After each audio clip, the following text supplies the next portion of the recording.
Good evening students. कल अपन discuss किए थे fluid and electrolyte. Fluid and electrolyte में क्या क्या पढ़े अपन?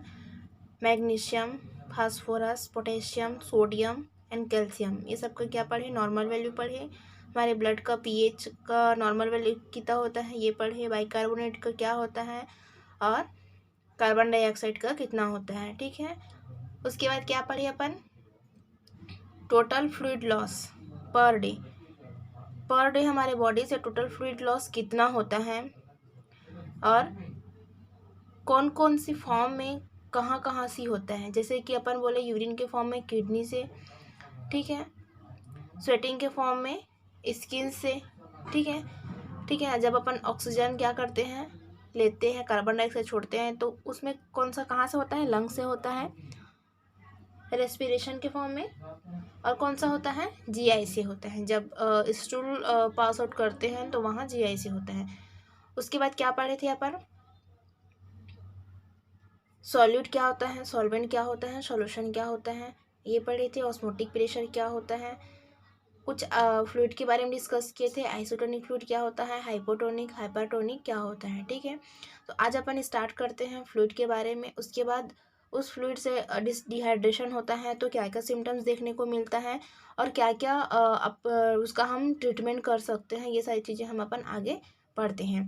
तो वीडियो को आप लोग कंटिन्यू देखिएगा, ये आप लोग के लिए बेनिफिट रहेगा। एम्स नर्सिंग ऑफिसर में यहाँ से पूछा जाता है। आप लोग सीएचओ का एग्ज़ाम देंगे, एम्स नर्सिंग ऑफिसर देंगे, आरआरबी देंगे, ये सारे में यहाँ से क्वेश्चन पूछा जाता है। सो वीडियो को एंड तक ज़रूर देखिएगा। तो पढ़ते हैं अपन आइसोटोनिक, ठीक है। ये क्या है? आइसोटोनिक। आइसोटोनिक में मैं बताई थी क्या होता है? Solid is equal to solvent is equal to osmotic pressure, ठीक है। आइसोटोनिक फ्लूइड ऐसा फ्लूइड है जिसमें सॉलिड और सॉल्वेंट क्या होता है, वो इक्वल होता है, उसका ऑस्मोटिक प्रेशर भी इक्वल होता है। कौन सा फ्लूइड आता है? 0.9% NS होता है, नॉर्मल सलाइन, और RL होता है। हाइपोटोनिक फ्लूइड क्या होता है? ऐसा फ्लूइड जिसका ऑस्मोटिक प्रेशर कम होता है, जिसका सॉलिड की कंसंट्रेशन कम होती है। अब 0.9% नॉर्मल सलाइन है, इससे कम होगी तो वो कौन सा कहलाएगा? हाइपोटोनिक। 0.45% नॉर्मल सलाइन और 0.33% नॉर्मल सलाइन, दैट इज को ये किसके अंदर आता है? Hypotonic solution. Then next hypertonic solution. Hypertonic solution में क्या बोला गया था मैंने कल कि ऐसा फ्लूइड जिसका कंसंट्रेशन सॉलिड की मात्रा ज़्यादा हो, जिसका सॉलिड की कंसंट्रेशन अधिक हो, ठीक है। और मैंने बताया जिसका सॉलिड की कंसंट्रेशन अधिक होता है उसका ऑस्मोटिक प्रेशर अधिक होता है, ठीक है। तो सॉलिड की जिसका सॉलिड का इंक्रीज होता है तो उसका ऑस्मोटिक प्रेशर भी बढ़ता है। तो ये कौन सा फ्लूइड आता है इसमें? 3% नॉर्मल सलाइन। जब भी आप अगर पेशेंट को देखा गया है, जब भी पेशेंट डिहाइड्रेटेड की कंडीशन में आता है या फिर किसी भी पेशेंट को डिहाइड्रेशन है, तो हम नॉर्मली आमतौर पर एक RL या फिर NS दिया जाता है। क्यों दिया जाता है? 0.45% नॉर्मल सलाइन या 3% नॉर्मल फ्लाइन या सलाइन या मैनिटोल, ये सब क्यों नहीं? ये भी सारे भी तो फ्लूइड है ना। क्यों? क्योंकि हमारे जो फ्लूइड का जो कंसंट्रेशन है, ऑस्मोटिक प्रेशर है, वो आइसोटोनिक फ्लूइड की कंसंट्रेशन हमारा क्या रहता है, हमारे ब्लड में जो है वो क्या है? आइसोटोनिक है। तो फ्लूइड में हम देते हैं आइसोटोनिक।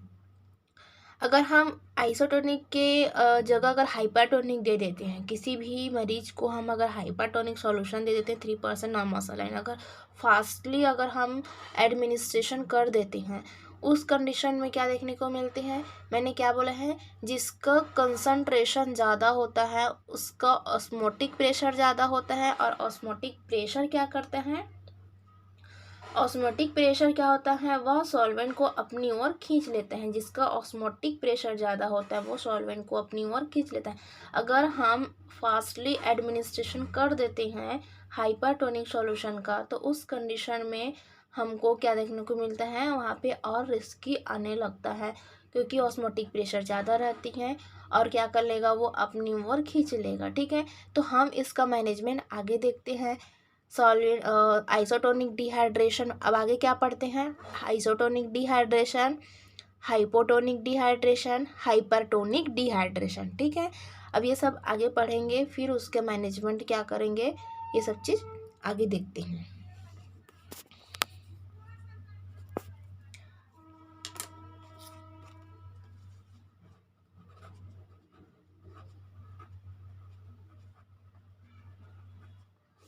डिहाइड्रेशन।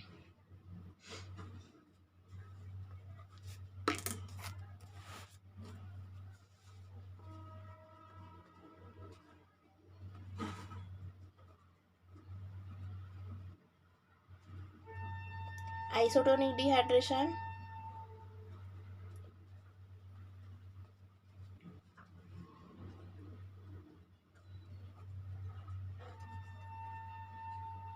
हाइपोटोनिक डिहाइड्रेशन,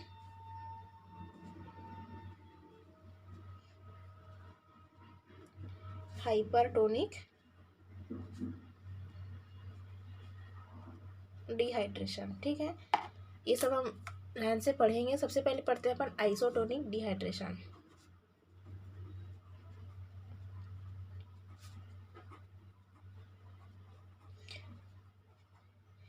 एक एक टॉपिक को हम पढ़ते हुए जाएंगे ताकि पूरा डाउट क्या हो क्लियर हो, और अपन उसका मल्टीपल चॉइस क्वेश्चन भी हम सॉल्व करेंगे, वन लाइनर क्वेश्चन सॉल्व करेंगे और एंक्लेक्स बेस्ड क्वेश्चन सॉल्व करेंगे। पहले अपन थ्योरी को क्लियर होना है, उसके बाद देन क्या करना है, क्वेश्चन सॉल्व करना है। ठीक है,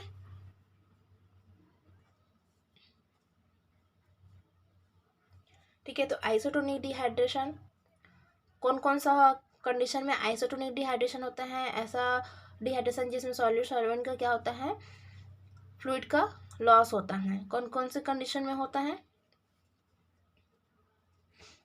एग्जाम्पल,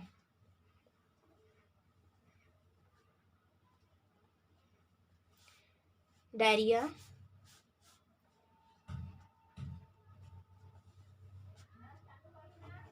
ओमेटिंग,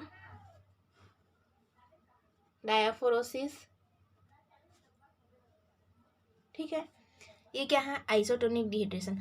जब डायरिया हो रहा है उस कंडीशन में, एक्सेसिव ओमेटिंग हो रहा है उस कंडीशन में, या फिर डायाफोरोसिस, डायाफोरोसिस मतलब एक्सेसिव स्वेटिंग। ठीक है, तो इस कंडीशन में हमको क्या क्या देखने को मिलता है, क्या क्या सिम्टम्स देखने को मिलता है?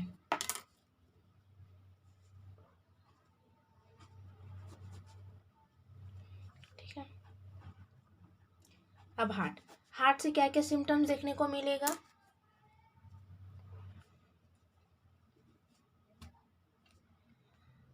जब एक्सेसिव क्या हो रहा है, डायरिया हो रहा है, मेटिंग हो रहा है, डायफोरोसिस हो रहा है, तो हार्ट से क्या क्या देखने को मिलेगा? Weak and thready pulse.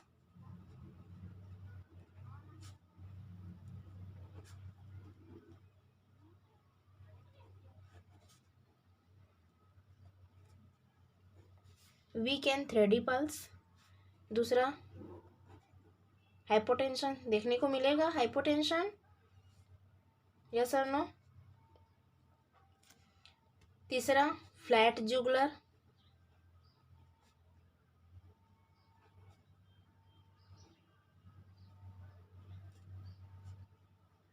चौथा, neck vein pressure decrease.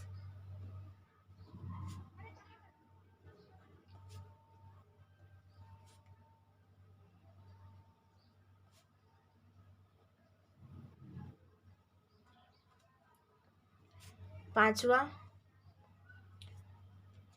CVP decrease. क्या होता है सीवीपी? सीवीपी का नॉर्मल वैल्यू कितना होता है? बताओ, कमेंट में बताओ कितना होता है? टैकीकार्डिया।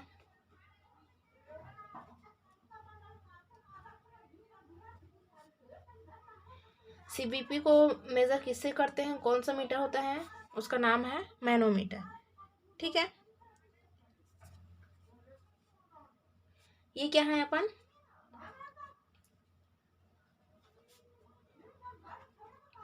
टैकीपनिया। ये क्या है? Silent symptoms. जब आइसोटोनिक डिहाइड्रेशन होता है तो कौन कौन सा सिम्टम्स, ये सिर्फ हार्ट का है, अपन पढ़ेंगे हार्ट का अपन स्टेप बाय स्टेप आएंगे।